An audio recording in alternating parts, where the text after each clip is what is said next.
કરી. હવે આપણે બાકીની કેટલીક અંગિકાઓ વિશે આપણે ચર્ચા કરીએ તો આજે આપણે શરૂઆત કરીએ છીએ રંજક કણોથી, જેને ઇંગ્લિશની અંદર પ્લાસ્ટિડ્સ તરીકે ઓળખવામાં આવે છે. ઓકે, તો શરૂઆતમાં જ્યારે આપણે ચર્ચા કરી કે સામાન્ય સુકોષ કેન્દ્રીય કોષો બધા હોય છે એ ઘણી બધી સમાનતાઓ ધરાવે છે, પણ છતાં એમાં કેટલાક તફાવતો હોય છે. તો એવો એક તફાવત અહીંયા આપણે યાદ રાખવાનો છે કે રંજક કણો જે હોય છે એ સામાન્ય રીતે, જોજો હવે, કે બધી જ વનસ્પતિઓમાં અને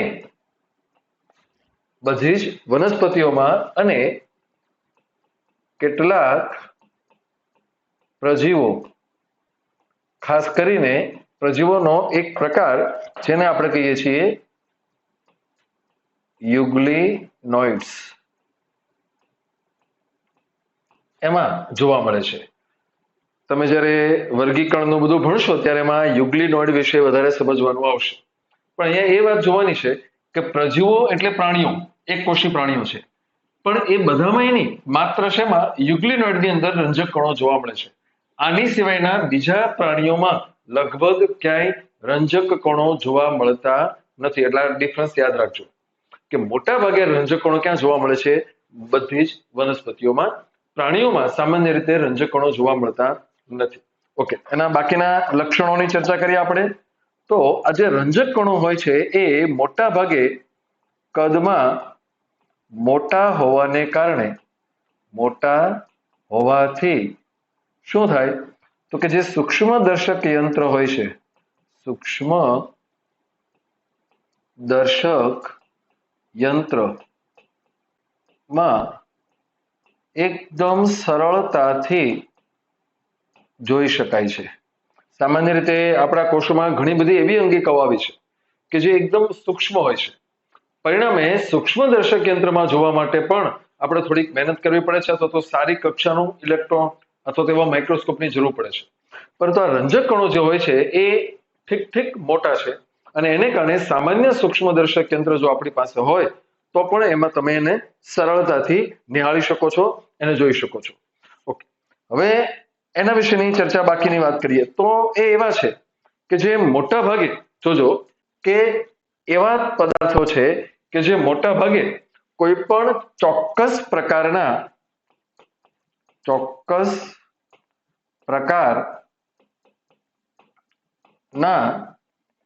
રંજક દ્રવ્યો ધરાવતા હોવાથી શું થાય છે? તો કે એ વિવિધ પ્રકારના રંગો આપે છે.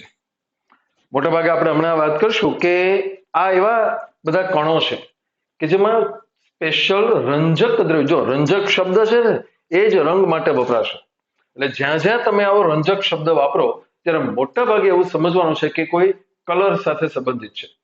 રંજક દ્રવ્યો જે છે એ ઇવન આપણી અંદર પણ એવા જોવા મળે છે. દાખલા તરીકે મેલિન છે, એ પણ એક પ્રકારનું રંજક દ્રવ્ય છે, તો જેને કારણે આપણને ચામડીનો રંગ મળે છે. તો આવા અલગ અલગ પ્રકારના જે રંજક કણો હોય છે એ મોટા ભાગે આવા વિવિધ રંગો માટે જવાબદાર હોય છે. તો વનસ્પતિ કોષોની અંદર આવા ઘણા બધા પ્રકારના એ જોવા મળે છે.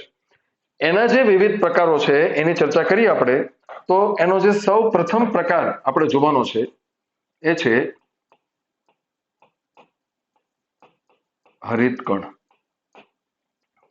હરિતકણ એક અંગિકા તરીકે આપણે એને બહુ ડિટેલમાં સમજવાનું છે, પણ અહીંયા રંજક કણોનો એક પ્રકાર હોવાને કારણે આપણે એની ટૂંકમાં માહિતી લેવાની છે.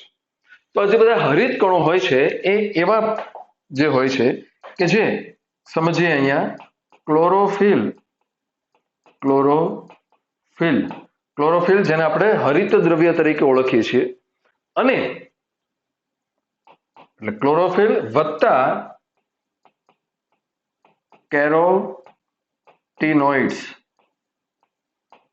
કેરોટીનોઇડ્સ રંજક દ્રવ્યો ધરાવે છે. ક્લોરોફિલ અને કેરોટીનોઇડ્સ. એક વાત તમારી જાણ માટે કહી દઉં કે આ હરિત કણ છે એના વિશે, એની અંદર જે પ્રકાશ સંશ્લેષણની પ્રક્રિયા થાય છે, આપણે અહીંયા એક આખું ચેપ્ટર એનું આખું ભણવાનું છે, ત્યારે આપણે એને બહુ ડિટેલમાં સમજવાનું છે. તો કેરોટીનોઇડ્સ અને જે ક્લોરોફિલ હોય છે એ બંને શું કામ કરે છે? તો એનું જે મેઇન કામ છે એ અહીંયા આપણે લખીએ કે જે પ્રકાશ સંશ્લેષણ માટે પ્રકાશ શક્તિ ગ્રહણ કરે છે. આપણે આગળ ઉપર એને એક બહુ વિશિષ્ટ નામ આપશું, જેને કહેશું આપણે લાઇટ હાર્વેસ્ટિંગ સિસ્ટમ, એટલે કે પ્રકાશ ગ્રહણ કરવા માટેના બધા કોમ્પ્લેક્સ આવેલા છે. તો આ ક્લોરોફિલ અને કેરોટીનોઇડ એ એવા પદાર્થો છે કે જે પ્રકાશ સંશ્લેષણની જે પ્રક્રિયા છે એના વિશે તમને થોડો આઈડિયા છે કે લીલી વનસ્પતિ સૂર્યપ્રકાશની હાજરીમાં કાર્બન ડાયોક્સાઇડ અને પાણીની મદદથી ખોરાક બનાવે અને ઓક્સિજન છૂટો પાડે છે. તો કાર્બન ડાયોક્સાઇડ અને પાણીમાંથી ગ્લુકોઝ ખોરાક એટલે ગ્લુકોઝ એ બને છે, જે પ્રક્રિયા એ દરમિયાન પ્રકાશ જરૂરી છે. તો એ પ્રકાશને પકડવાનું કામ, પ્રકાશને પકડીને એને સ્થિર કરવાનું કામ આ ક્લોરોફિલ અને કેરોટીનોઇડ્સ કરતા હોય છે. તો આવા બે મેઇન રંજક દ્રવ્યો એ ક્યાં આવેલા હોય છે? હરિત કણની અંદર. તો હરિત કણ એક રંજક કણ તરીકે અહીંયા આપણે એને સામાન્ય રીતે સમજવાનું છે. ત્યારબાદ જે બીજો પ્રકાર આપણે જોવાનો છે એ છે રંગકણો, જેને સામાન્ય રીતે આપણે ઇંગ્લિશમાં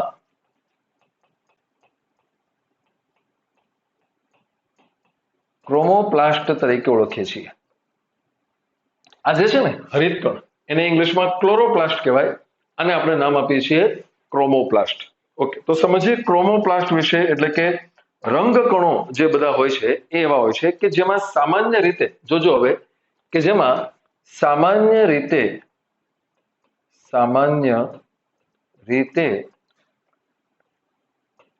ચરબી દ્રાવ્ય, કેવા દ્રાવ્ય? ચરબી દ્રાવ્ય, એટલે કે ચરબીમાં ઓગળી શકે તેવા રંજક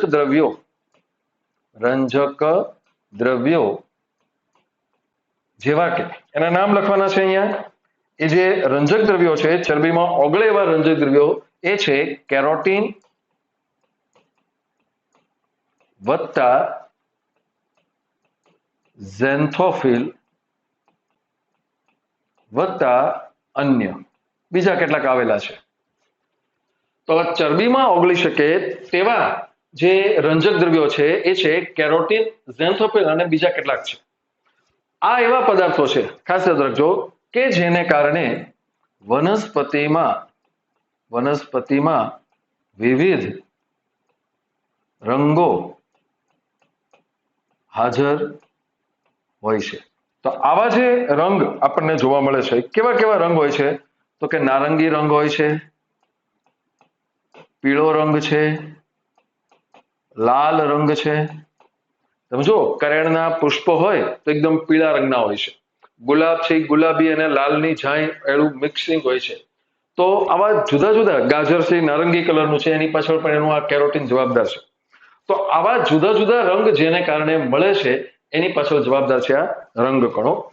ત્રીજો પ્રકાર આપણે જે જોવાનો છે કોનો? રંજકકણોનો. એ છે રંગહીન કણો. ઓકે, રંગ સિવાયના કણોનો પણ સમાવેશ અહીંયા આપણે કરીએ છીએ. તો આ રંગહીન કણો એટલે કેવા કણો છે? તો કે એવા છે કે જે મોટા ભાગે ખાદ્ય સંચિત પોષક તત્વો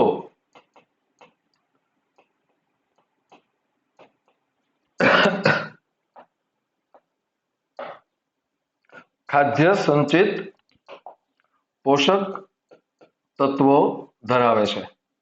ખાદ્ય પદાર્થો, આપણા ખોરાકની અંદર જે ન્યુટ્રિયન્ટ્સ, જે પોષક તત્વો આપણને મળે છે, એ પોષક તત્વો આવા રંગહીન કણોમાં સંગ્રહ થયેલા હોય છે. એમાં જુદા જુદા કદ અને આકાર જોવા મળે છે. એના કેટલા બધા આકાર અને કેટલા બધા કદ છે, બધામાં અલગ અલગ હોય છે, પણ આપણે એના કદ અને આકારના નામ સહિત ચર્ચા કરવાની નથી. માત્ર પદાર્થોના નામને આધારે આપણે એનું થોડુંક વર્ણન કરવાનું છે.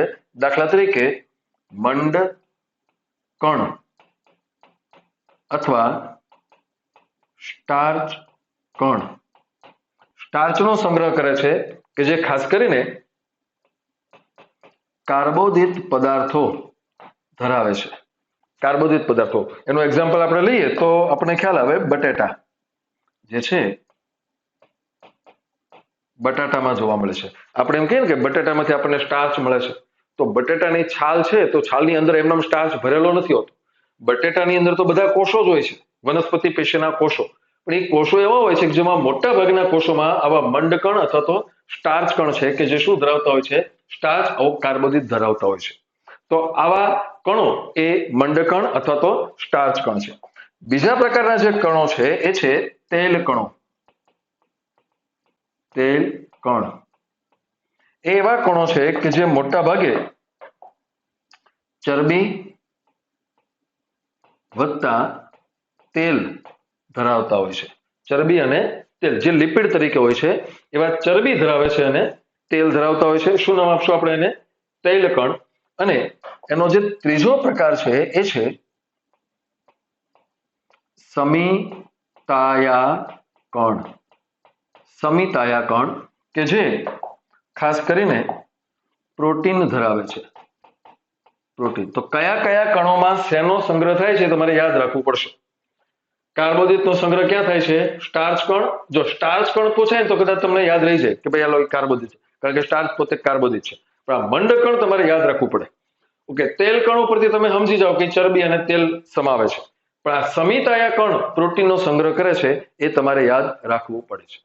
તો આવી જે સંગ્રહની પદ્ધતિ છે એ રંગહીન કણોમાં આપણને જોવા મળતી હોય છે. તો આપણે રંજક કણો જે હોય છે એના સંદર્ભમાં 3 પ્રકારોનો અભ્યાસ કર્યો. એક છે હરિત કણ, બીજું છે રંગ કણ અને ત્રીજું છે રંગહીન કણો. એમાંથી આ જે હરિત કણ છે એના વિશે આપણે ખૂબ વધારે ડિટેલમાં સમજવાનું છે અહીંયા પણ, અને પછી પણ આગળ એક ચેપ્ટર આખું એના વિશે સમજવાનું આવશે. તો આપણે હવે વાત કરીએ છીએ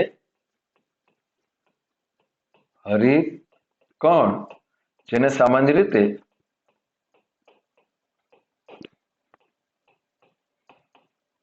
ક્લોરોપ્લાસ્ટ તરીકે ઓળખવામાં આવે છે. શું કહેવામાં આવે છે એને? ક્લોરોપ્લાસ્ટ. ક્લોરોપ્લાસ્ટ એટલે કે હરિત કણ. ઓકે, ક્યાં હાજર હોય છે? તો એનો જવાબ એ છે કે વનસ્પતિના લીલા ભાગોમાં હાજર છે. પણ વનસ્પતિના જે લીલા ભાગો છે એમાં બધામાં એક સરખું હાજર હોતું નથી. પણ અહીંયા આપણે લખવું પડે કે મુખ્યત્વે પર્ણની મધ્ય પર્ણપેશી. આ શબ્દ સમજવાનો છે તમારે. મધ્ય પર્ણપેશી કોને કહેવાય એ જોઈ લઈએ. તો વનસ્પતિના પર્ણો તમે જોયેલા છે બધા. ધારો કે આ એક પર્ણ છે, તો આ જે પર્ણ હોય છે એની ઉપરની સપાટી અને નીચેની સપાટી એની વચ્ચે જે કંઈ પેશી આવેલી છે એને કહેવામાં આવે છે મધ્ય પર્ણપેશી. આમ આપણને એમ લાગે કે પાંદડું ખૂબ પાતળું છે, પણ પાતળું તો આપણને દેખાય છે. માઇક્રોસ્કોપ લઈને જુઓ તો એની અંદર કેટલું બધું પડ આવેલું હોય છે. એ કેવું દેખાય, એની અંદરની રચના કેવી હોય, એ બધું આપણે આગળના કેટલાક ચેપ્ટર્સમાં જોઈશું. પણ અત્યારે જુઓ કે મધ્ય પર્ણપેશી એટલે શું? તો કે જે એક પર્ણ હોય છે. ફરી વખત જોજો, ધારો કે એક પાંદડું છે, તો પાંદડાની ઉપરની સપાટી છે અને આ નીચેની સપાટી છે, એ બે સપાટીની વચ્ચે જે કંઈ પેશીઓ આવેલી હોય એને આપણે નામ આપીએ છીએ મધ્ય પર્ણપેશી. તો આ મધ્ય પર્ણપેશીની અંદર એ મેક્સિમમ સંખ્યામાં હરિત કણો જોવા મળતા હોય છે. એના વિશે વધારે ડિટેલમાં ચર્ચા કરીએ આપણને તો ખ્યાલ આવે છે કે આ જે હોય છે એ ઘણી વખત લેન્સ આકારના જોવા મળે છે. લેન્સ આકારના એટલે કે વચ્ચેથી પહોળા અને બે બાજુથી એકદમ સાંકડા છે, અથવા એ આપણને લંબગોળ એટલે કે અંડાકાર જોવા મળે છે. લંબગોળ અથવા તો એ કેવા હોય છે? અંડાકાર છે. ઘણી વખત એ સંપૂર્ણપણે ગોળ આકારના હોય છે, ગોળાકાર હોય છે. અથવા જો ગોળ હોય એ અથવા બિંબ જેવા, બિંબ એટલે કે 5 રૂપિયાનો સિક્કો તમે જોઈ લો, તકતી એવા જેવો હોય છે. અથવા એ ચપટા પટ્ટી આકારના હોય છે. આવા વિવિધ વનસ્પતિઓની અંદર એવું જરૂરી નથી કે બધી જ વનસ્પતિમાં એક સરખો આકાર ધરાવતા હરિતકણ હોય, એનો આવો આકાર અલગ. એક વાત સમજવાની કે બધાનો આકાર ભલે જુદો જુદો હોય, પણ એની અંદરની જે રચના છે એ મોટા ભાગે બધામાં કેવી હોય છે? એક સરખી, જે આપણે હમણાં જોઈશું. સામાન્ય રીતે આ જે બધા હરિતકણો હોય છે એનું કદ જો આપણે જોઈએ તો શું જોવા મળે છે? તો કે હરિતકણોનું જે કદ છે એમાં સામાન્ય રીતે 5 થી 10 માઇક્રોમીટર જેટલી લંબાઈ જોવા મળે છે. અલગ અલગ હોય છે, પણ અમુકની 5, અમુક કોકની 6, કોકની 7 એવી રીતે જોવા મળે છે. એ ઉપરાંત 2 થી 4 માઇક્રોમીટર જેટલી એની પહોળાઈ હોય છે. લંબાઈ અને પહોળાઈ આટલી બધી અલગ અલગ જોવા મળે છે. કોકની 2 માઇક્રોમીટર, કોકની 4 માઇક્રોમીટર એટલી પહોળાઈ એમાં જોવા મળતી હોય છે. આ બધા આંકડાઓ જે છે ને, આ નામ, આ બધું એ તો તમારે યાદ જ રાખવું પડશે, પાકું જ કરવું પડશે. સમજવાનું શું અને પાકું શું કરવાનું એ તમને હવે ખબર પડવી જોઈએ. આમાં મારે તમને કઈ સમજાવવું ન પડે કે 5 થી 10 એટલે શું, 2 થી 4 એટલે શું, લેન્સ ઓકે, આ તો અર્થ ખબર હોય કે લેન્સ કેવા હોય, અંડાકાર, પણ આટલા આકાર છે તો તમારે યાદ રાખવું પડે. બરાબર? તો નેક્સ્ટ આપણે વાત કરીએ એની સંખ્યા. ઓકે, પણ આ સંખ્યા આપણે વાત કોની કરવાના છે તમે ખાસ સમજો. એક કોષમાં સામાન્ય આપણે ચર્ચા જે કરીએ છીએ કે એક કોષમાં કેવી સંખ્યા હોય, તો એનું એક્ઝામ્પલ એ છે કે એક લીલ છે, લીલ ક્લેમિડોમોનાસ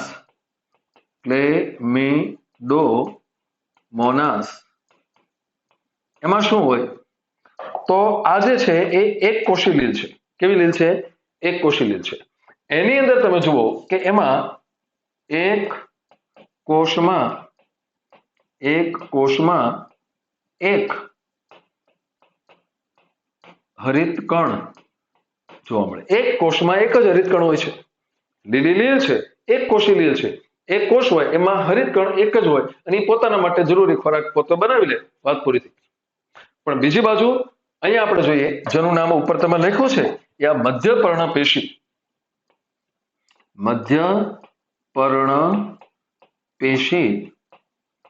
ના કોષો. પેશીમાં ઘણા બધા કોષો હોય, તો એના દરેક કોષની અંદર આપણને જોવા મળે છે 20 થી 40 જેટલા હરિતકણો. એક પેશી, જોજો, મધ્યપર્ણ પેશીમાં ઘણા બધા કોષો આવેલા છે, એના દરેક કોષની અંદર 20 થી 40 હરિતકણ આવેલા હોય. એટલે એની સંખ્યામાં પણ આટલો બધો વાસ્ટ ડિફરન્સ જોવા મળે છે. એવું જરૂર નથી કે બધા કોષમાં એક સરખા હરિતકણો આવેલા હોય. હવે એના બાકીના જે સામાન્ય લક્ષણો છે એની ચર્ચા કરીએ.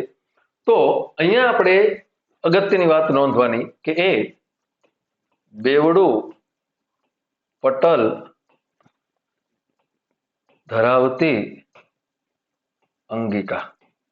આ જે અંગિકા છે કેવી છે? બેવડું પટલ ધરાવતી અંગિકા છે. એટલે ડબલ પડ ધરાવે છે. તો આ ડબલ પડની અંદર વિશેષતા શું? તો કે એનું જે અંદરનું પડ છે, અંદરનું પડ એ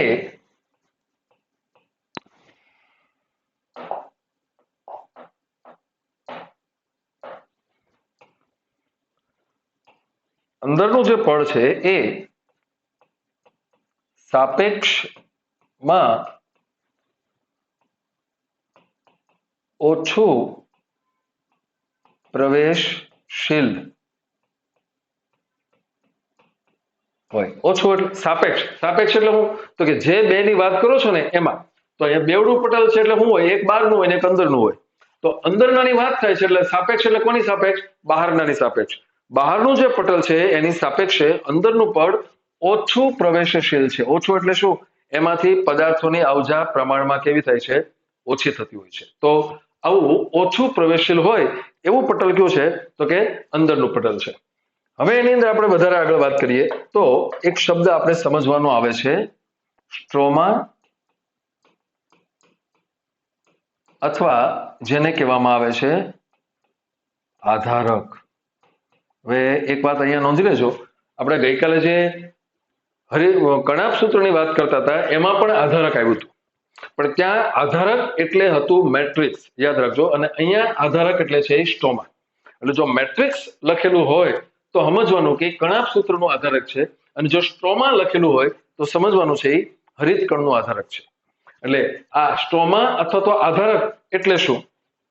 તો કે એ આધારક એટલે અંદરના, જોજો આપણે જે અહીંયા બે પટલોની વાત કરીએ છીએ એમાંથી અંદરના પટલની વાત આપણે કરીએ છીએ કે આ જે સ્ટ્રોમા છે એ શું હોય છે? તો અંદરના પટલ વડે ઘેરાયેલો અવકાશ. હરિતકણના જે બે પટલો હોય છે એ પટલની અંદર, એમાં જે અંદરનું પટલ છે એના વડે જે અંદર, એની અંદર બધું જે આવેલું છે એને આપણે શું નામ આપીએ છીએ? સ્ટ્રોમા, અથવા તો એનું બીજું નામ છે આધારક. હવે આ જે આધારક હોય છે એમાં શું આવેલું હોય? જોજો. હવે અહીંયા હું તમને પહેલા એમનામ સમજાવી દઉં છું, પછી હું આખી જે અંગિકા છે એને ઊંધેથી સમજાવીશ, ત્યારે તમને વધુ ખ્યાલ આવશે. આ જે આધારક હોય છે એની અંદર ચપટી, કોથળી જેવી રચના જોવા મળે છે. એકદમ ચપટી હોય એવી કોથળીઓ જેવી રચના જોવા મળે છે, અને આ રચનાઓ એને શું કહેવામાં આવે છે? થાઇલેકોઇડ. આ નામ યાદ રાખવાનું છે તમારે, થાઇલેકોઇડ. સ્ટ્રોમાની અંદર એકદમ ચપટી કોથળી જેવી જે રચનાઓ હોય છે એને થાઇલેકોઇડ કહેવામાં આવે છે. હવે આ જે થાઇલેકોઇડ હોય છે એ શું કરે છે એ જોજો, કે જે સિક્કાની થપ્પી, આપણે સિક્કા હોય એને કેમ ઉપરા ઉપરી મૂક્યા હોય, એ સિક્કાની થપ્પીની જેમ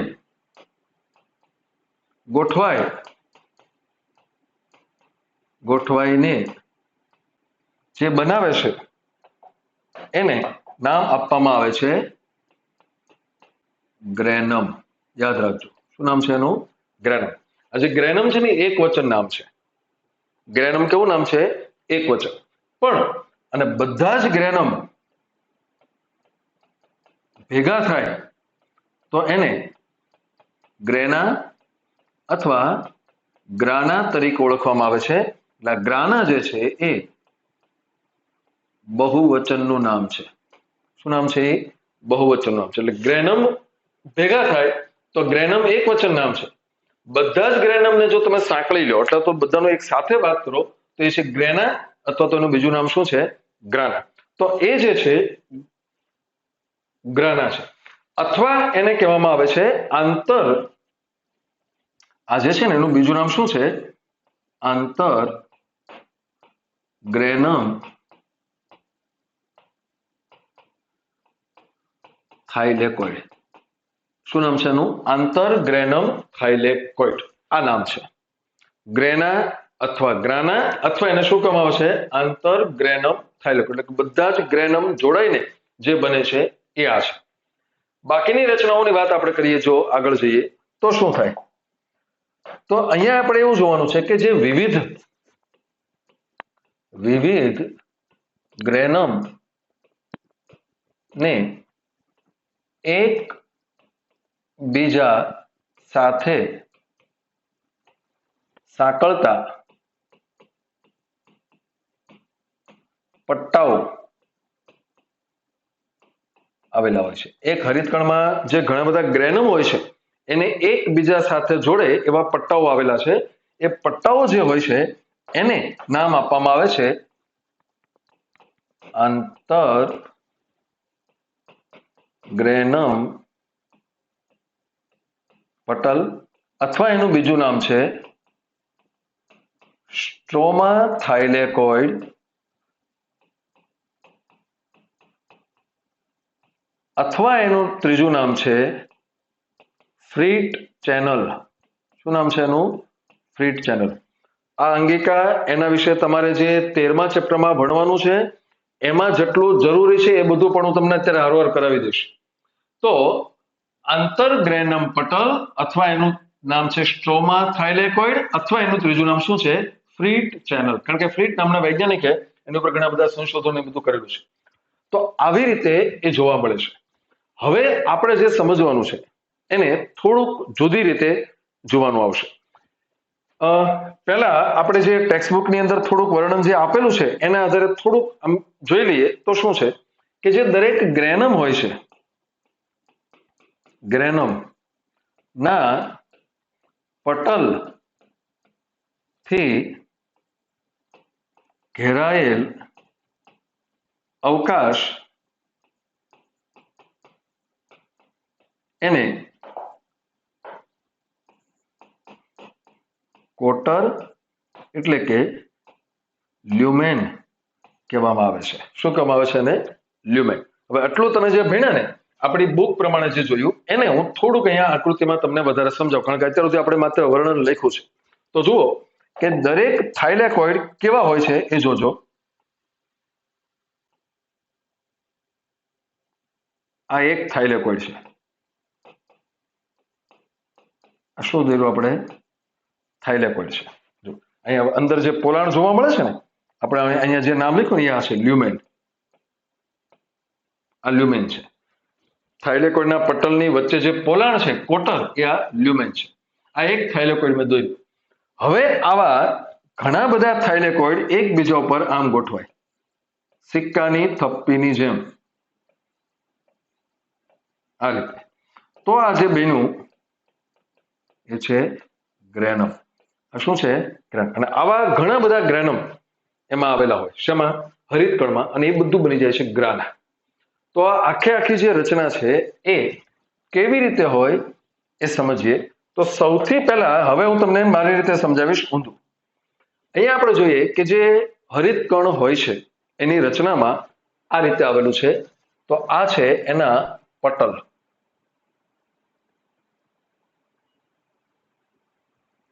આ એના પટલો છે, હરિતકણના પટલો છે. એની અંદર શું હોય એ હવે આપણે નીચે જોઈએ. તો એને સમજવા માટે અહીંયા લખીએ આપણે કે ક્લોરોફિલ. અહીંયા લખીએ આપણે રંજક દ્રવ્યો. રંજક દ્રવ્યો એ છે ક્લોરોફિલ એ. શું નામ લખ્યું આપણે? ક્લોરોફિલ એ. એની સાથે આપણે લખીએ ક્લોરોફિલ બી. ક્લોરોફિલ એ, ક્લોરોફિલ બી, કેરોટીન, કેરોટીન અને ઝેન્થોફિલ. આ ચારે ચાર પ્રકારના પદાર્થો ભેગા મળીને જે રચના બનાવે છે એ શું છે? તો કે એ છે આ થાઇલેકોઇડ.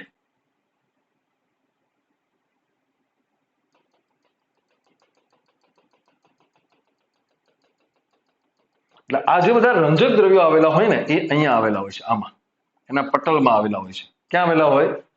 પટલમાં. હવે જોજો આવા જે બન્યું છે આ આપણે અહીંયા એનું નામ લખીએ છીએ એ છે થાઇલેકોઇડ. આ શું બની ગયું? થાઇલેકોઇડ. આવી રીતે બને છે થાઇલેકોઇડ.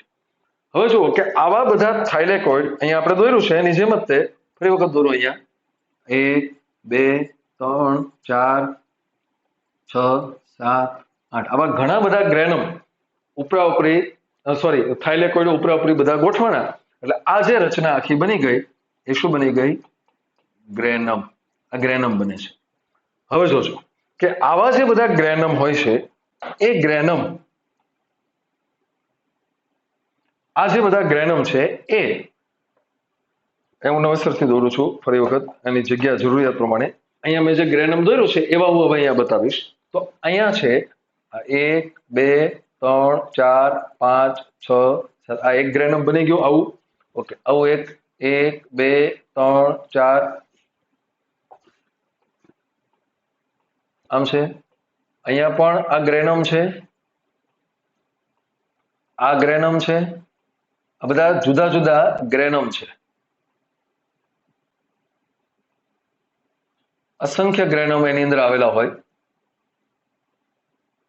આ બધા ગ્રેનમ છે. તો આટલા બધા ગ્રેનમ હવે એમને એકબીજા સાથે જોડે એવા પટ્ટાઓ પણ આવેલા છે. અહીંયા જે પટ્ટાઓ છે એ બતાવીએ આપણે. તો એ આમ છે અને આમ જોડેલું છે, અહીંયા જોડાણ છે, અહીંયા આમ.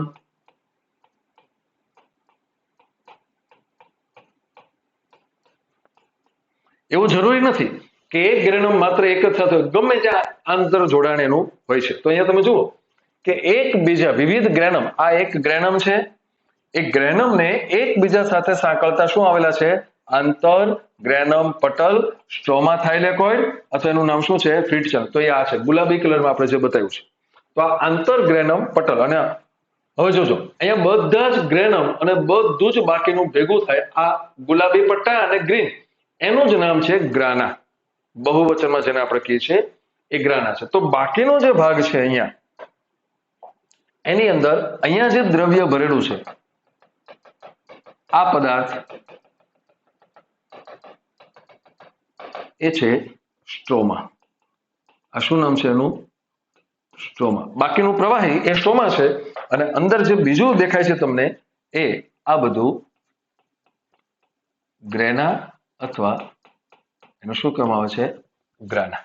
તો આવી રીતે એક ગ્રેના અથવા તો ગ્રાનાની રચના થતી હોય છે. હવે અહીંયા આપણે જુઓ તો આપણી બુકની અંદર જે આકૃતિ આપેલી છે એ આકૃતિની જો ચર્ચા કરીએ આપણે તો એ આ છે. જે આપણે હમણાં જે બધું જોયું છે એ જ રીતે તમે જો આ બહારનું પટલ છે, અંદરનું પટલ છે, આ જે કટ કરેલું છે અંદરનું પટલ છે. આ એક ભાગ જે છે એ એક ગ્રેનમ છે. તમે જુઓ આ એક શું છે? ગ્રેનમ છે. ઓકે, એમાંથી એક આટલો ટુકડો, આ ભાગ, આટલો ભાગ એ એક થાઇલેકોઇડ છે. આ લખ્યું છે થાઇલેકોઇડ છે. ઓકે, એ થાઇલેકોઇડને એકબીજા સાથે કનેક્શનમાં આ બધા જુઓ, આ બધા જોડે છે. અહીંયા પણ તમને દેખાય છે, હું થોડોક અલગ કલરમાં બતાવું. અહીંયા જો આ જે છે એ દેખાય છે, આ જે કનેક્શન છે અહીંયા આ કનેક્શન દેખાય છે. તો આવા એકબીજા સાથે જે કનેક્શન બને છે એ છે આંતર ગ્રેનમ પટલ. એની સિવાયનું જે પ્રવાહી અહીંયા બધું ભરેલું હોય એ આધારક એટલે કે આ સ્ટ્રોમા છે. તો હરિત કણની અંદર આ બે વિભાગો જોવા મળે છે, ગ્રેના અને સ્ટ્રોમા. તો હવે આપણે એ બંને શું કામ કરે છે એ સમજીએ. તો એના માટે આપણે થોડુંક ડીપમાં ચર્ચા કરીએ કે જે પ્રકાશ સંશ્લેષણની પ્રક્રિયા છે. પ્રકાશ સંશ્લેષણની પ્રક્રિયા એ મુખ્યત્વે બે તબક્કામાં થાય છે. કેટલા તબક્કામાં થાય છે? બે તબક્કા. બે તબક્કા એના જોવા મળે છે. એનો એક તબક્કો એ છે પ્રકાશ તબક્કો. કયો તબક્કો છે? પ્રકાશ તબક્કો. અને બીજો તબક્કો જે છે એ છે અંધકાર તબક્કો. બીજો તબક્કો આ છે અંધકાર તબક્કો. તો બે તબક્કાઓ જે છે એ બંને થવાના તો હરિતકણની અંદર જ છે. પણ અહીંયા તમારે જે સમજવાનું છે એ આ છે કે હરિતકણના જે બે વિભાગો છે એ બે અલગ અલગ ભૂમિકા ભજવે છે. કેવી રીતે એ સમજીએ તો પ્રકાશ સંશ્લેષણનો જે પ્રકાશ તબક્કો છે એ ક્યાં થાય છે? ગ્રાનામાં થાય છે. અને આ ગ્રાનામાં જ્યારે આ તબક્કો થાય છે ત્યારે શું થશે તો કે પ્રકાશ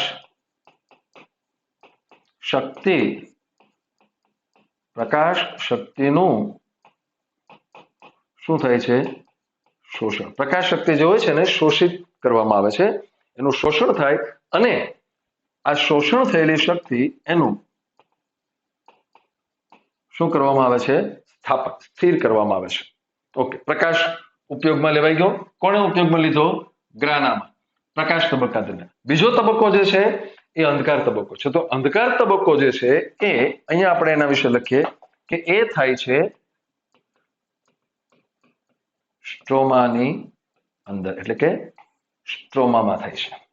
તો સ્ટ્રોમાની અંદર એ શું થવાનું છે, તો કે આ તબક્કા દરમિયાન જે અહીંયા સ્થાપિત થયેલી એનર્જી છે એ વપરાવાની છે અને એના આધારે CO2 વત્તા પાણી એ બે ભેગું મળીને એમાંથી શું બનવાનું છે, ગ્લુકોઝ. આ ગ્લુકોઝ બનાવવાની જે પ્રક્રિયા છે એ કાર્બન ડાયોક્સાઇડ અને પાણીમાંથી થવાની છે અને એના માટેની જે એનર્જી છે એ એનર્જી ક્યાંથી આવવાની છે, તો કે અહીંયા જે પ્રકાશ તબક્કા દરમિયાન જે સ્થાપન થયું હતું એ, એટલે કે અંધકાર તબક્કો અને પ્રકાશ તબક્કો એ બંને પોતપોતાની રીતે થાય છે બે હરિતકણમાં જ, પણ હરિતકણના ગ્રાનાની અંદર, એટલે કે થાઇલેકોઇડ જે તમે જોયું, ક્લોરોફિલ હરિત દ્રવ્ય જે છે એમાં પ્રકાશ તબક્કો થાય છે અને જે સ્ટ્રોમા છે એની અંદર અંધકાર તબક્કો થતો હોય છે. તો આ જે સ્ટ્રોમા છે એની અંદર એના માટેની બધી જરૂરિયાત આવેલી છે. તો અહીંયા તમે જુઓ કે શું શું આવેલું છે. તો પહેલી વાત છે કે કાર્બોદિત વત્તા પ્રોટીન સંશ્લેષણ માટેના ઉત્સેચકો. શું આવેલું છે, પ્રોટીન સંશ્લેષણ માટેના ઉત્સેચકો સ્ટ્રોમાની અંદર આવેલા છે. બીજું, નાનું વલયાકાર ડીએનએ આવેલું છે, નાનું એમ થયું એવું વલયાકાર ડીએનએ આવેલું છે. એ ઉપરાંત ત્રીજી બાબત જે આપણને જોવા મળે છે એ છે કે એની અંદર આવેલા છે 70S રિબોઝોમ્સ. અહીંયા તમને યાદ રહેવું જોઈએ કે ગઈકાલે આપણે જ્યારે કણાપ સૂત્રની વાત કરતા હતા ત્યારે પણ એમાં આવ્યું હતું કે કણાપ સૂત્રની અંદર જે રિબોઝોમ્સ આવેલા હોય એ રિબોઝોમ પણ કેવા હોય છે, 70S. તો એ સુકોષ કેન્દ્રીય કોષોના રિબોઝોમ કરતા નાના છે, કારણ કે સુકોષ કે આપણે હમણાં જ વાત કરવાની છે, સુકોષ કેન્દ્રીય કોષોમાં જે રિબોઝોમ આવેલા હોય એ 80S ના આવેલા હોય છે. તો આટલી બધી બાબતો જે છે એ આપણને જોવા મળે છે હરિત. હજી આપણે એના વિશે 13મા ચેપ્ટરમાં બહુ બધું ડિટેલમાં જોશું. હજી અહીંયા તમને આજે થાઇલેકોઇડ બતાવે છે ને, આજે થાઇલેકોઇડ અહીંયા જોયું આપણે આ આટલું, પણ એમાંય આપણે બહુ ડીપમાં બધું સમજવાનું છે કે ક્યાં બધી પ્રક્રિયાઓ એકચ્યુઅલી કેવી રીતે થતી હોય છે. તો એ હરિતકણની વાત આપણે કરી. ત્યારબાદ હવે આપણે નેક્સ્ટ જેની વાત કરવાની છે એ છે રિબોઝોમ્સ. જોજો, આ રિબોઝોમની વાત આપણે ત્રીજી ચોથી વખત કરી રહ્યા છીએ. પહેલા આપણે સામાન્ય રિબોઝોમ વિશે બધું જોયું હતું, પછી આપણે જોયા આદિકોષ કેન્દ્રીય રિબોઝોમ્સ, અને હવે આપણે સુકોષ કેન્દ્રીય કોષોની વાત કરીએ છીએ તો એના રિબોઝોમ વિશે વાત કરીએ. તો સૌથી પહેલી વાત એના વિશે આપણે જે જોવાની છે એ આ છે કે સૌ પ્રથમ જોજો કે સૌ પ્રથમ એક વૈજ્ઞાનિક હતા જેનું નામ હતું જ્યોર્જ પેલેડે. શું નામ હતું, જ્યોર્જ પેલેડે. એમણે શું જોયું તો કે એકદમ સઘન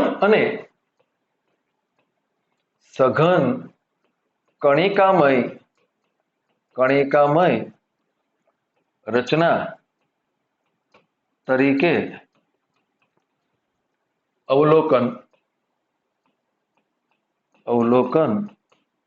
કર્યું.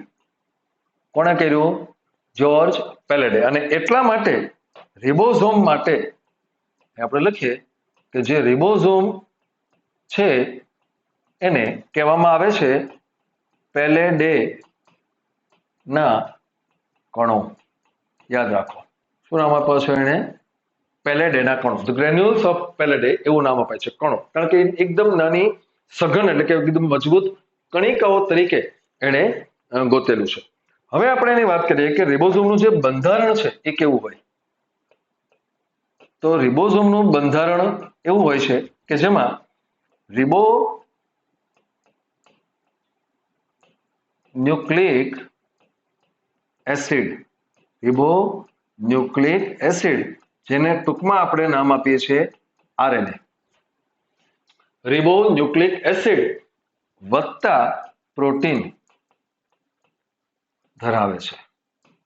એટલે કે રિબોઝોમની જે રચના હોય છે એમાં આવેલું હોય છે રિબોન્યુક્લિક એસિડ એટલે કે આરએનએ અને બીજું છે પ્રોટીન. અહીંયા એક થોડીક વાત તમને વધારાની કરું કે જે આરએનએ હોય છે ને એના ઘણા બધા પ્રકારો જુદા જુદા પાડી શકાય, પણ સામાન્ય જે પ્રકારો છે એ 3 છે: mRNA, rRNA અને tRNA. તો અહીંયા જે આરએનએ ની વાત આપણે ચાલુ છે એમાં વાત ખાસ સમજી લઈએ કે આ જે હોય છે એ rRNA હોય છે. શું હોય છે? rRNA. rRNA જે છે એનું નામ જ છે રિબોઝોમલ આરએનએ. શું નામ છે એનું? Ribosomal RNA. એટલે અહીંયા શું છે તો કે રિબોઝોમના બંધારણમાં, કોના? રિબોઝોમના બંધારણમાં રિબોઝોમલ આરએનએ જ હોય, અને રિબોઝોમલ આરએનએ માત્ર ક્યાં હોય? રિબોઝોમના બંધારણમાં. એની સિવાય બીજે ક્યાં હોય? બીજા બધા આરએનએ છે એ બીજે ગમે ત્યાં હોય. mRNA છે, tRNA, એ બધું શું છે તમે 12માં વધારે ભણશો. પણ અત્યારે આપણે જોઈએ કે રિબોઝોમના બંધારણમાં જે આરએનએ આવેલું હોય છે એ કયું આરએનએ હોય છે? રિબોઝોમલ આરએનએ હોય છે. બાકીનું ઘણું બધું આપણે ભણીને આવ્યા છીએ, એટલે બહુ વધારે ડીપમાં આપણે અત્યારે જતા નથી. માત્ર જેટલું જરૂરી છે એટલું જોઈએ કે સુકોષ કેન્દ્રી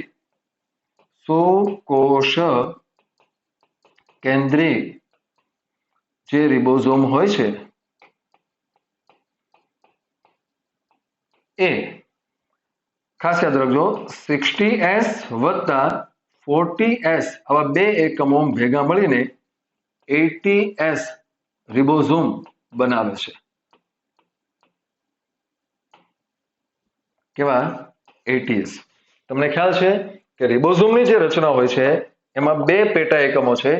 એક જે પેટા એકમ હોય છે નાનો હોય છે, અને જે બીજો પેટા એકમ હોય છે મોટો હોય છે. તો અહીંયા જે છે આ છે 40S, આ છે 60S, અને ટોટલ જ્યારે બને છે ત્યારે એ બની જાય છે 80S. 60 ને 40 100 થવાને બદલે અહીંયા કેટલું થાય છે? 80. એમાં તમને ખ્યાલ છે આ S એટલે શું છે તો કે છે સ્વેડબર્ગ એકમ. શું નામ છે એનું? સ્વેડબર્ગ. તમે આગળ ઉપર રિબોઝોમ વિશે ભણી રહ્યા છો, અને આ સ્વેડબર્ગ એ ઘનતા અથવા કદ નું માપ બતાવે છે. તો આવા આ જે રિબોઝોમ હોય છે એ સુકોષ કેન્દ્રી કોષોમાં જોવા મળે છે. હવે એના આધારે આપણે અહીંયા થોડીક ચર્ચા કરી લઈએ. જે આપણે હમણાં સુધીમાં બધું ભણી ગયા એ જોજો. આ છે એક કોષ, આ છે સુકોષ કેન્દ્રી કોષ. એની અંદર આ છે કોષ કેન્દ્ર. એની સાથે સાથે આપણે અહીંયા બતાવીએ કે આ જે છે એ અંતઃકોષરસજાળ, જે આપણે 1-2 લેક્ચર પહેલા જોઈ લીધી છે. આ શું છે? અંતઃકોષરસજાળ. એની અંદર અહીંયા આપણે જોઈએ આ જે છે એ છે હરિત કણ. અહીંયા આપણે બતાવીએ આ છે એ છે કણાભ સૂત્ર. આમ છે. હવે જો બાકીનો જે ભાગ અહીંયા આપણે બતાવવાનો છે, આ ભાગ આ છે કોષરસ. હું રિબોઝોમ ઉપર જ ચર્ચા કરું છું અત્યારે, એટલે આપણે કોમન બધું તમને બધેથી અલગ અલગ ગોતવું ન પડે, એ ખાસ આપણે જોવાનું છે. તો અહીંયા જોઈએ કે રિબોઝોમ જે હોય છે એ ક્યાં ક્યાં આવેલા હોય છે. તો રિબોઝોમ આવેલા છે અહીંયા, એટલે કે આ રિબોઝોમ કોષ રસમાં તરતા છે. એટલે કે પહેલી જગ્યા છે એ છે કોષ રસમાં મુક્ત તરતા રિબોઝોમ્સ આવેલા છે. બીજા રિબોઝોમ તમને જોવા મળે છે અંતઃકોષરસજાળની સપાટી ઉપર. આમ છે. એટલે આ પણ રિબોઝોમ્સ છે. અહીંયા આ છે એ પણ શું છે? રિબોઝોમ્સ છે. એટલે બીજું લખીએ આપણે એ આવેલા છે RER ની સપાટી પર. RER એટલે તમને ખ્યાલ છે રફ એન્ડોપ્લાઝમિક રેટિક્યુલમ, એટલે આની સપાટી પર છે. એટલે હવે અહીંયા તમે જોજો કે આ બંને પ્રકારના જે રિબોઝોમ હોય છે, આ બંને એ 80S પ્રકારના રિબોઝોમ હોય છે. ક્યાં ક્યાં? કોષરસમાં મુક્ત રીતે આવેલા હોય એ, અને RER ની સપાટી પર આવેલા હોય છે એ. એટલે અહીંયા આપણે જે વાત કરીએ છીએ આ રિબોઝોમ એ એકચ્યુઅલી આ બે પ્રકારના છે. કયા છે? કાં તો કોષ રસમાં તરતા હોય અને કાં તો આરઆરની સપાટી ઉપર. પણ સાથે સાથે આપણે જોઈ લઈએ કે અહીંયા પણ આવેલા છે રિબોઝોમ. ક્યાં આવેલા છે? હરિત કણની અંદર. આ હરિત કણ છે. અહીંયા આ શું છે? કણાભ સૂત્ર. કણાભ સૂત્રની અંદર પણ રિબોઝોમ છે. અહીંયા આ રિબોઝોમ છે. એટલે અહીંયા બતાવીએ અને આ બતાવીએ, આ પણ શું છે? રિબોઝોમ્સ. પણ અહીંયા લખવાનું થાય આપણે કે ત્રીજું સ્થાન સુકોષ કેન્દ્રીય કોષોમાં રિબોઝોમ્સ ક્યાં આવેલા હોય? ત્રીજું સ્થાન છે હરિત કણમાં આવેલા છે. ક્યાં આવેલા છે? હરિત કણમાં.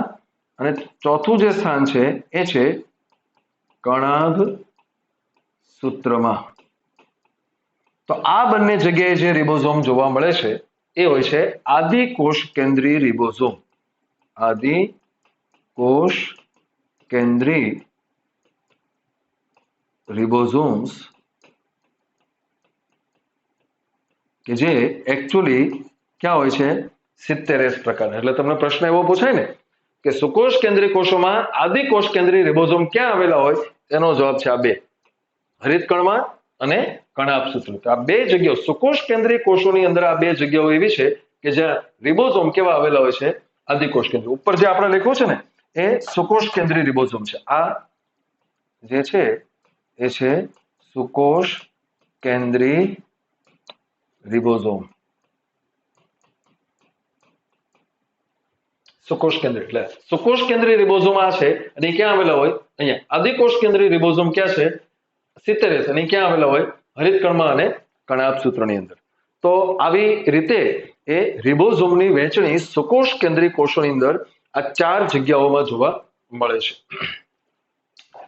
ત્યારબાદ આપણે જે અંગિકા વિશે ચર્ચા કરવાની આવે છે એ છે કોષ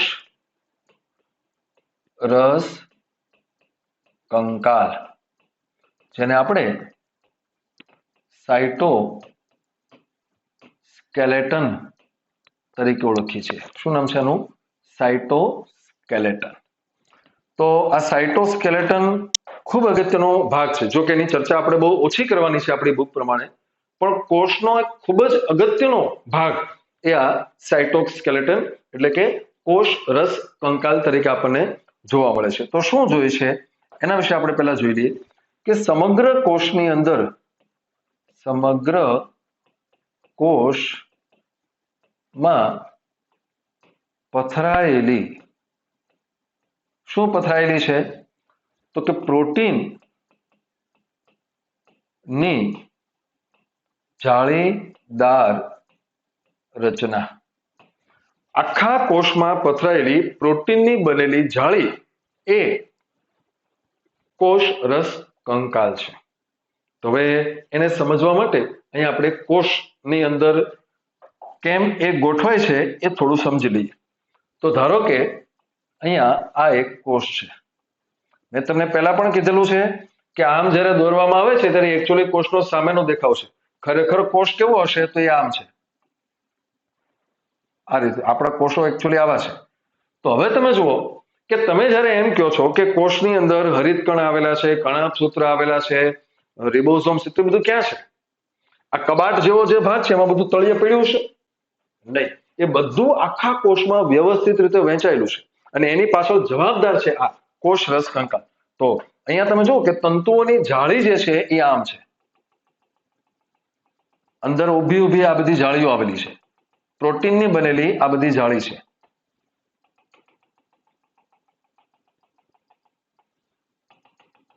આ ઊભા પડદાઓ છે. આવી જ રીતે અહીંયા જોવા મળે છે આડા પડદાઓ. એની કલ્પના તમારે જો કરવી હોય તો તમારે શું કરવું પડે કે ભાઈ દાખલા તરીકે આપણા ઘરે એક કબાટ છે, આખો મોટો કબાટ છે. જો એ કબાટમાં આડા ખાના બાના કાંઈ ન હોય તો તમે શું કરો? જે મૂકે બધું ક્યાં પડી જાય? બધું તળિયે ઢગલો થાય બધો. પણ એવું નથી થતું. કારણ તો કે આડા ઊભા બધા ખાનાઓ મૂક્યા છે એટલે બધી જગ્યાએ જુદી જુદી વસ્તુ તમે ગોઠવો છો. એવું જ આપણા કોષોમાં છે કે આપણો આ જે કોષ છે આખો બોક્સ જેવો છે, એમાં આડી ઊભી આવી બધી પટ્ટીઓ મૂકેલી છે, શેલ્ફ, ખાના પાડેલા છે બધા. અને આપણી જે અંગિકાઓ છે બધી એ આ દરેકે દરેક ખાનાની અંદર એકદમ ચોક્કસ રીતે ગોઠવાય છે. દાખલા તરીકે આ કોષ કેન્દ્ર ગોઠવાઈ ગયું. એ જ રીતે અહીંયા બાકીની અંગિકાઓની વાત કરીએ તો અહીંયા ધારો કે આ કર્ણકસૂત્ર આમ ગોઠવાઈ ગયું છે. અહીંયા આ બધે કર્ણકસૂત્રો ગોઠવાયેલા છે. આમ એ જ રીતે ત્યાં તમને જોવા મળે છે ક્યાંક ક્યાંક આવી રીતે આમ રિબોઝોમ આવેલા હોય. હું બધાના નામ લખતો નથી, તમને ખ્યાલ છે, તમારે એવું લાગે તો હું બોલું છું એની હારવાર લખતા જવાય. તો આ જે છે એ શું બતાવે છે તો કે આ લાલ કલરના જે પટ્ટા દોર્યા છે આપણે અહીંયા, આ જે છે એ કોષ રસ કંકાલ ની જાળી જેવી રચના આમ છે. આ કોષ રસ કંકાલ છે. એટલે આપણા કોષોની અંદર આખા કોષમાં પથરાયેલી છે બધી જગ્યાએ ઠેક ઠેકાણે. અને એને કારણે જે થાય છે એ શું છે તો કે આપણા જે કોષો છે એને એ યાંત્રિક મજબૂતાઈ આપે છે. એ ઉપરાંત એ આપણા કોષોને ચલિતતા પણ આપે છે. એ ઉપરાંત એ કોષનો આકાર જાળવે છે. તો આવા બધા કાર્યો એ કોષ રસ કંકાલ વડે થતા હોય છે. જો એની રચનાની વાત કરીએ આપણે, અહીંયા મેં તમને આ બહુ કોમન સમજાવ્યું છે, પણ આ બધું પાછું એક સરખું આવું નવું નથી હોતું. તો અહીંયા આપણે જોઈએ કે એનું જે બંધારણ છે કોષ રસ કંકાલની જે રચના છે એ ખાસ કરીને 3 ઘટકો દ્વારા થતી હોય છે. કેટલા ઘટકો દ્વારા થાય છે? 3 ઘટકો. કોષરસ કંકાલમાં 3 ઘટકો સમાવેલા હોય છે. એ ઘટકો કયા છે એની નોંધ આપણે કરીએ તો એમાંથી એક ઘટક છે એ છે સૂક્ષ્મ તંતુઓ. શું નામ છે? સૂક્ષ્મ તંતુઓ. બીજો જે ઘટક છે એ છે સૂક્ષ્મ નલિકાઓ. નલિકાઓ છે. અને જે ત્રીજો ઘટક છે એ છે આંતર મધ્ય તંતુઓ અથવા એને મધ્યવર્તી તંતુ કહેવામાં આવે છે. તો આવા 3 પ્રકારના ઘટકો દ્વારા, એટલે આમાંથી જે છે ને અમુક તંતુઓ છે, અમુક નાની નાની નલિકાઓ છે અને અમુક થોડાક ઇન્ટરમીડિયેટ એટલે કે થોડાક મિક્સિંગ એવા બધા તત્વો છે. પણ જોવાનું એ છે કે આ બધામાંથી જે સૂક્ષ્મ તંતુઓ હોય છે એ એક્ટિન નામના પ્રોટીનના, જો અહીંયા લખ્યું છે શેની? પ્રોટીનની બનેલી જાળી છે. તો સૂક્ષ્મ તંતુકો જે હોય છે એ બધા આવા એક્ટિનના બનેલા હોય છે. બીજી બાજુ આ જે સૂક્ષ્મ નલિકાઓ હોય છે એ બધી ટ્યુબ્યુલિન નામના પ્રોટીનની બનેલી હોય છે. અને જે આંતરમધ્ય તંતુઓ હોય છે એ બધા મિશ્ર પ્રોટીનના બનેલા હોય છે. એમાં ઘણા બધા બીજા પ્રોટીનનું મિશ્રણ હોય છે. તો આવા પ્રોટીન બધા જે હોય છે એના વડે આપણા કોષોમાં આખી જાળી જેવી રચના બને અને બધી અંગિકાઓને આધાર આપે, યાંત્રિક મજબૂતાઈ આપે, ચલિતતા આપે છે, એટલે કે હલનચલન કરવાની ક્ષમતા આપે છે. તમે જુઓ અમીબા એક જગ્યાએથી બીજી જગ્યાએ જતું હોય છે, એની પાછળ પણ આ કોષરસ કંકાલ જવાબદાર હોય છે અને એ કોષનો આકાર જાળવવામાં પણ મદદ કરે છે. તો આજે આપણે જે ચર્ચાઓ કરી એમાં સૌથી પહેલા આપણે રંજકણો વિશે જોયું, ત્યારબાદ હરિતકણ વિશે જોયું, ત્યારબાદ રિબોઝોમ વિશે જોયું અને છેલ્લે આપણે વાત કરી કોષ રસ કંકાલ. બાકીની અંગિકાઓ છે આપણે પછીના લેક્ચરમાં જોઈશું.